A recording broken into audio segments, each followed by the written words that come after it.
welcome to the Poetry Exchange. I'm Fiona Bennett. And I'm Michael Schaefer. Lovely to see you, Fiona.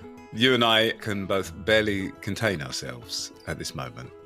Now, I feel that in the past, sometimes we've been a little bit guilty of overusing the phrase, "we're so excited to tell you." But on this occasion, I couldn't be more excited to finally be sharing a really big piece of news for us. Fee, do you want to tell everyone what I'm teasing about? Yes, I do want to tell everyone, Michael, that we can share with you, our listeners, what we've been doing for the last 9 months, which is working on creating the Poetry Exchange anthology. Da, da, da. Poems as Friends will be with you, listeners, readers, in your hands and published on May the 9th, 2024.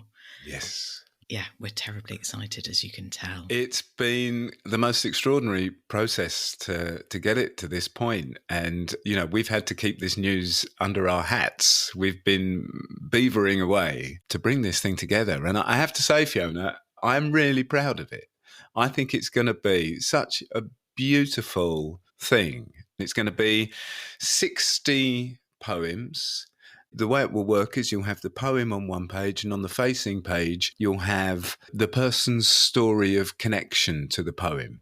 So we've gone back through the archives. We've been listening to all of the submissions we've had, as well as the online nominations that we've received. And we've done transcripts, and then we've edited those down. And obviously, it's a kind of condensed version of people's stories of connection. There's some gorgeous poems, some gorgeous stories, some of which regular listeners you may have heard before. So there's some old favourites there from Andrew Scott and Maxine Peake. And who else have we got, Fee? Roy McFarlane. Oh, yeah. Brian Cox, did I say? I don't think you did. Yeah, Brian Cox is in there. Stephen Beresford. Oh, yeah. John Crowley. Alison McManus. I mean, the list goes on. But there will also be lots that people haven't heard. And there's this beautiful mix of well-known poems, modern poems, and there's a real span of different types of connection that people have had and different types of poems, all sort of exploring this idea of poems as friends. It's an amazing thing, and it's incredible to get to this point. 9 months, as you say, Fee, we've finally given birth. I don't know about you, Michael, but I would say as well, we're kind of returning the material to the source point. You know, we talk to people about their experience of reading a poem and what happens in that moment of reading. And that's what the podcast has been all about. And now, of course, we're kind of returning to the page in recounting the stories in this new way. I don't know about you, but I feel that even those conversations that I felt I knew well and the poem I knew well, I got a whole new personal resonance from that choice of poem, that story of connection, and then revisiting the poem for myself. So it's been a really rich time of being in the company of these poems in this way. Yeah, and it feels like the right time to do it. It feels like the sort of culmination of all of the work that we've done over nearly 10 years now, Fee. And I think we'd always had it in the back of our minds that it would be a fantastic thing to be able to do. And so enormous thanks to everyone at Quercus for the help and guidance they've given us. And I really, really, really hope that people will pick it up and will enjoy it. Yeah, it's special. I mean, it's not until May the 9th, Fee. You know, we're saying all of this and people have got a long time to wait, but the wait will be worth it. I promise you. We wanted to let you, our listeners, our loyal followers, know as soon as we could. And as we do that, we'll also be sharing the news and information about the book, and all the details will be there on our website. So head to thepoetryexchange.co.uk to see the cover and find out more about how you're going to be able to get your hands on a copy. And we'll be giving you some more information about the book in subsequent months as we go on. And then, of course, as we get closer to the launch date, there's going to be various events that Fiona and I will be at. We'll keep you updated with all of that in due course. Fee, I suppose we should move on to what this actual episode's going to be. We should indeed. And it feels actually very appropriate that we're sharing a conversation that we had actually a few years back. And you'll hear more about them in the conversation itself, but it feels appropriate that it is a writer who we're talking to. So you'll be listening to myself and Michael talking about The Daughter by Carmen Giménez, the poem that's been a friend to Gita.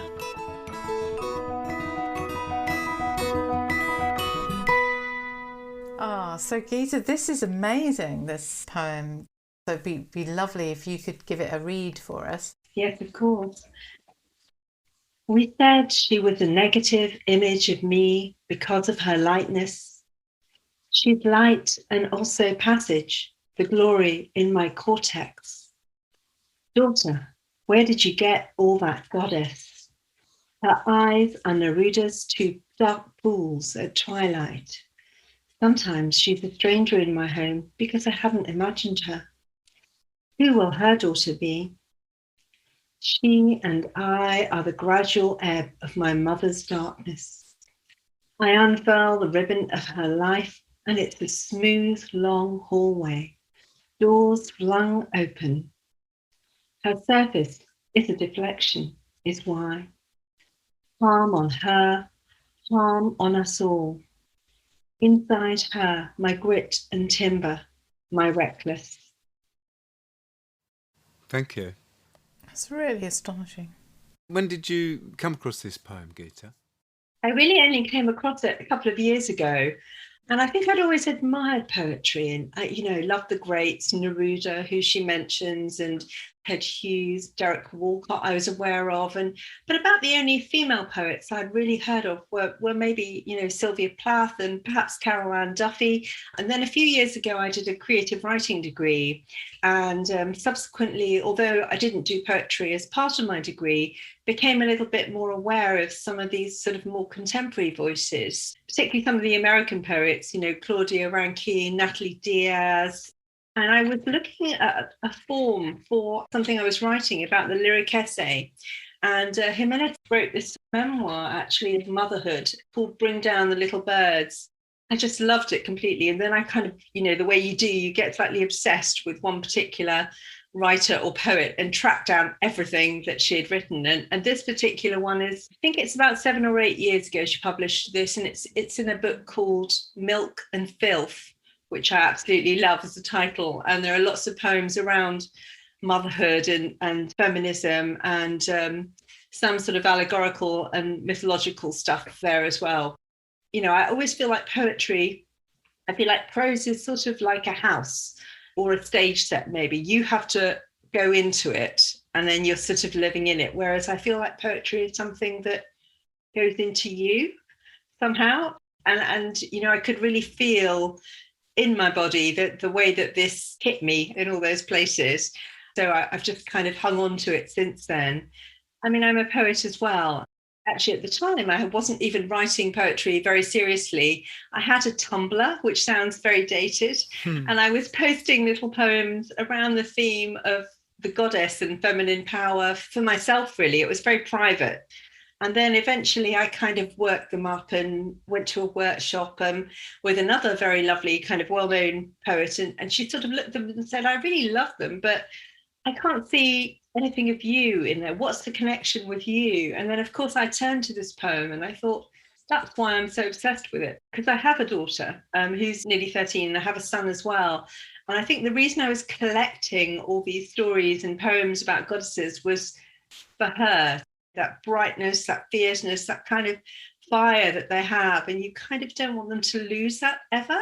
And that line where she says, daughter, where did you get all that goddess? And I just absolutely love that line. So that kind of gave me a way into my own work as well, and made me see that what I was doing was kind of creating this archive for my children. So it was really formative, I think, in my development as well as a writer and a poet. Oh, amazing. So the degree in creative writing was... I think I actually got the degree in 2015, but obviously I do everything very part-time because being a doctor. So it actually took me 3 years to do my MA. You've got 2 children, you've got an MA in creative writing and you're a doctor. Anything else you want to take on, Gita, while we're here? Well, I'm really proud of my book, which oh wow, came out last year. So this was a little thing that started off as a weird Tumblr site that no one's ever seen, and eventually made its way into a book, which was just incredible. Amazing. But there was something very startling about the fact that the language is very simple and very direct. It doesn't shy away from being quite kind of visceral almost. I'd always sort of admired poetry from a distance before, I think. And this sort of poetry, it felt like it was somebody was talking to me. It felt like a stranger on the street had turned around and said, "Hey, you, listen." And it really felt like I could relate to the kind of sensations and the feelings she was talking about. I know a little bit about her family because of having read the memoir. And, you know, when she talks about the gradual ebb of my mother's darkness, not that I had a kind of troubled childhood or anything, but I think associated with any kind of immigrant childhood, there's a lot of fear and there's a lot of darkness in terms of your own history is sort of lost and left behind, you know, with all the kind of extended family and the relatives and the family stories. And then you have this new life opening up. And as she says, in some ways, compared to perhaps my grandmother's life, it's so easy, it's so smooth, there are so many doors open. But at the same time, you want them to keep the kind of fierceness, the kind of the grit that comes with being of that background, I think. So it was just arresting. And you know, these contemporary poets really were the ones that drew me into writing poetry rather than just enjoying it. It's so fascinating what you say about the visceral nature of these writers, which I absolutely agree with you. And that's what I both love and admire about their work, is the quality of inhabited experience that they are able to express. Yes, I mean, that title, Milk and Filth, that just says so much about motherhood, and in such a brutal but honest way, doesn't it? And I just love that kind of getting straight to the point, but also being very complex in the emotions they're dealing with. They're not trying to paint a kind of happy picture or pretend that it's all easy or straightforward at all. So you seem to me to be someone who, if something offers itself, you move towards it. I just wonder where that comes from. Well, not to be too brutal about it, but I think it comes from growing older as a woman, because I think you spend so much of your life really being, especially as the daughter of immigrants, there's a lot of fear, not just fear of racism or, you know, the fear of how people will react to you, but also the fear of failing and the fear of disappointing your parents who've made all these huge sacrifices for your education and so on. So you kind of find yourself becoming very constrained. And I think I got to 40 and I just thought, do you know what? I'm 40 years old. I've had 2 children. I just don't give a stuff anymore. I just don't care what anyone thinks. So I think it comes from, you know, transcending those kind of narrow roles that we have. So that was very liberating, definitely. Yeah, I recommend it. It's fantastic. Yeah.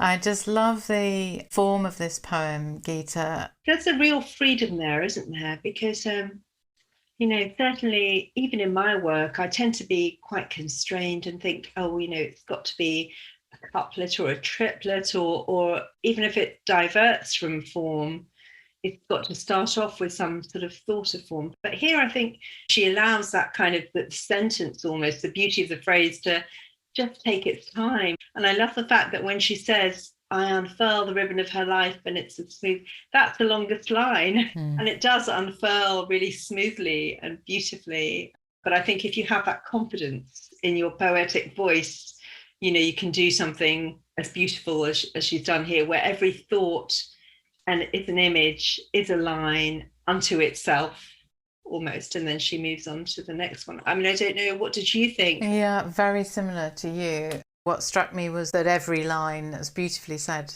you know, is an image, is a line, is a thought, and holds its own. Yes. So therefore, in a way, what does really interest me is the little leaps between the lines They do stand on their own, but they also stand together. Yes. The movement through the poem is kind of fascinating, isn't it? Yeah, and the images. So she moves from the kind of the lightness to the light, and then the passage, and then we come back to the hallway later. So she's picking up these images and then the darkness. But I agree that it's done so skillfully, and even the surface and the idea of deflection and reflection, I think, comes back to that as well. Say a bit more about that, because I'm not sure I'm there yet with that line. I wanted to ask about that one.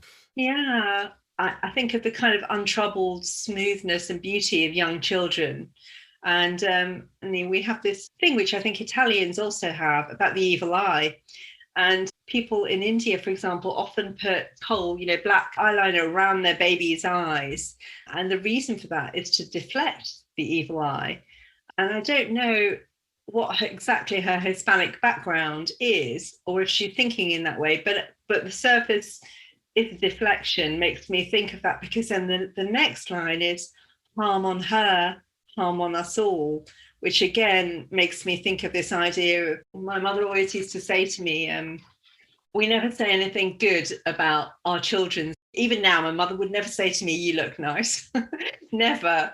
Because the idea is, if you do that, you invite the evil eye to look upon your children. So I wonder if it's some kind of reference to some idea similar to that, or that's how, coming from the background I come from, I read it anyway. Okay. And then this kind of spell-like incantation, harm on her, harm on us all. It's almost seemed to be of a piece with that idea to me. Oh, yeah, no, that's great. Yeah, that's really good. I wasn't sure if it was to do with her lightness. Yes, possibly, because we said she was a negative image of me because of her lightness as the first line as well. So it may be to do with the fact that she has a daughter whose skin colour is not the same as her own and not the same as her mother's, which is also the case with my family as well, bringing up children who have dual heritage. There's so much going on, isn't there? I love sometimes she's a stranger in my home because I hadn't imagined her. I think that's really terrific. I have quite a lot of godchildren, and I really identify with that. There's this moment when you really recognise them as being completely their own person. Yes, particularly as they grow older and they become so much themselves. And even when they're babies, you sort of think, you are just you, aren't you? You are just the way you are. And then that only becomes more so as they grow older. So I think that's true, that you do have these imaginings, when you're pregnant and you think about what it's going to be like, or you imagine having a daughter, particularly, maybe, I don't know, as a mother, but they're never the way that you imagine them. They are just utterly their own person. And, this idea of, where did you get all this goddess, all this energy and all this life that children have and that young girls have, and that sometimes, just dissipates with life and the ravages of life, and how much you don't want that to happen to them. Can I ask you about that second line? She's light and also passage, the glory in my cortex. Yeah. Now, I'm not sure about that. I mean, I like cortex, being a doctor, because I'm assuming she's referring to your cerebral cortex, to your brain. Yeah, does she mean the birth passage, the glory? I'm not sure, but I don't mind that. I like it when a poet's a little bit mysterious. Yeah, no, it's good, isn't it? We don't want to know. We don't want it all pinned down. It's actually a very good balance of ambiguity and precision. Is very well crafted, isn't it? Yeah, I don't think she's using words in a way to be deliberately oblique or obscure. I think somehow we get the feeling of what the meaning is, even if we can't pin it down exactly, that the words sort of leave a feeling behind. There's a kind of dream logic to it almost. And I think this kind of ability to talk about motherhood, to talk about the body, to bring in the visceral, the kind of, childbirth, which Liz Berry's got a fantastic poem called The Republic of Motherhood. Oh, yeah. But, I think that reclaiming of this part of our experience, so many poets now, for example, look to Sylvia Plath as being the first person that we ever came across who wrote about these things. And I think having poets like Liz Berry, it's going to be such a wonderful thing for poets in the future, you know, who can read these poems while they're at school and think, actually, it's all right to talk about our experiences as women and as mothers and as girls. And I think what's so great as well is the depth of what it means to do that. It is about motherhood. You don't have to be a mother to connect to this poem. No, it's about a shared history, really. Certainly all women, even if we're not mothers, we're all daughters. So it's a beautiful way that she kind of tugs on that rope, and you can see that rope going forward and the rope going backwards as well, which is lovely. And I think that sort of, for me, is like she's rewriting kind of ideas of lineage. Yes, absolutely. And I think she has a very strong feminist ethos in all her work. And of course, you know, being a feminist in the context of being a woman from a minority culture, from an immigrant culture, has another whole set of overlays and connotations and issues that she kind of, I think, is exploring in her work, which is really, really fascinating. So I'm also really interested, Gita, about, you know, your other work as a doctor, because you're talking about writers whose work is visceral, you're talking about body. Yes, and in fact, I do tend to focus as a specialist in breast cancer, which of course, although not exclusively a female disease, is predominantly a female disease. So a lot of my patients are women. So yeah, I think all of those threads are probably there. And poetry and medicine, I suppose on the surface, there's not very much that connects them, but I do teach medical students and undergraduate scientists at the institution that I work at. And although their work is much broader, so it's looking at sort of philosophy, ethics, you know, legal issues, when I do a poetry workshop with them, they absolutely love it, because poetry really teaches them being a doctor is not like being a scientist. You know, there's an art to it, definitely. Poetry is such a wonderful medium for kind of giving you that kind of human experience. Carmen Giménez, the daughter. We said she was a negative image of me because of her lightness. She's light and also passage, the glory in my cortex. Daughter, where did you get all that, goddess? Her eyes are Neruda's two dark pools at twilight. Sometimes she's a stranger in my home because I hadn't imagined her. Who will her daughter be? She and I are the gradual ebb of my mother's darkness.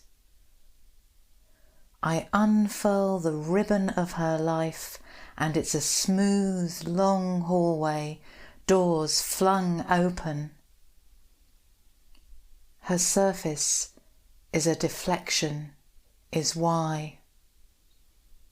Harm on her, harm on us all.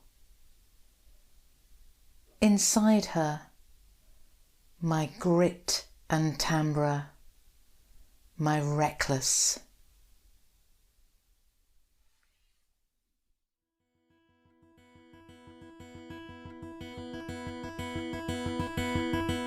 That was Fiona with the gift reading at the end there. Our thanks, of course, to Carmen Giménez and the University of Arizona Press for allowing us to use that incredible poem, and to Gita for allowing us to share the conversation. Yes, indeed. Our thanks to Gita Ralleigh, doctor, writer, poet. Even since that conversation, Michael, I think Gita has produced at least one more, if not two more books, and they are wonderful. So I really encourage listeners to go and seek out her poems as well. Two collections, the most recent, Siren, published by Broken Sleep, and also A Terrible Thing, published by Bad Betty Press. And then her most recent book is a children's book, and it's called The Destiny of Minnow Moonshine. I haven't had the fortune to read that either for myself or with some young people, but I can tell from what I've glimpsed of it that it's a very beautiful, wonderful book. So I do encourage people to seek that out, and we'll put full details of all of that in the description page. That poem and a condensed version of Gita's connection to it is one that will be featuring in the anthology, of course, Fee. Indeed it is, along with these other ones that people don't yet know. So just to also say that in the description page, there'll be a link there to the website where you can find out all about our anthology and, as we said, see the cover. So link in the description page to take you straight there.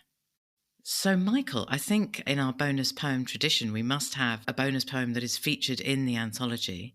And I remember when we were doing the very difficult job of working out which 60 would go in this volume, I remember coming across this wonderful online nomination that we had from our contributor with a beautiful poem that really sort of chimed out to both of us. And we went, oh, we must have that as a page in the book. So I wondered if you would give us Harbour Dawn by Lucy Maud Montgomery for the closing of this episode. I'd love to, Fee. Harbour Dawn. There's a hush and stillness, calm and deep, for the waves have wooed all the winds to sleep, in the shadow of headlands bold and steep. But some gracious spirit has taken the cup of the crystal sky and filled it up with rosy wine, and in it afar has dissolved the pearl of the morning star. The girdling hills with the night mist cold in purple raiment are hooded and stoled, and smit on the brows with fire and gold. And in the distance the wide white sea is a thing of glamour and wizardry, with its wild heart lulled to a passing rest, and the sunrise cradled upon its breast.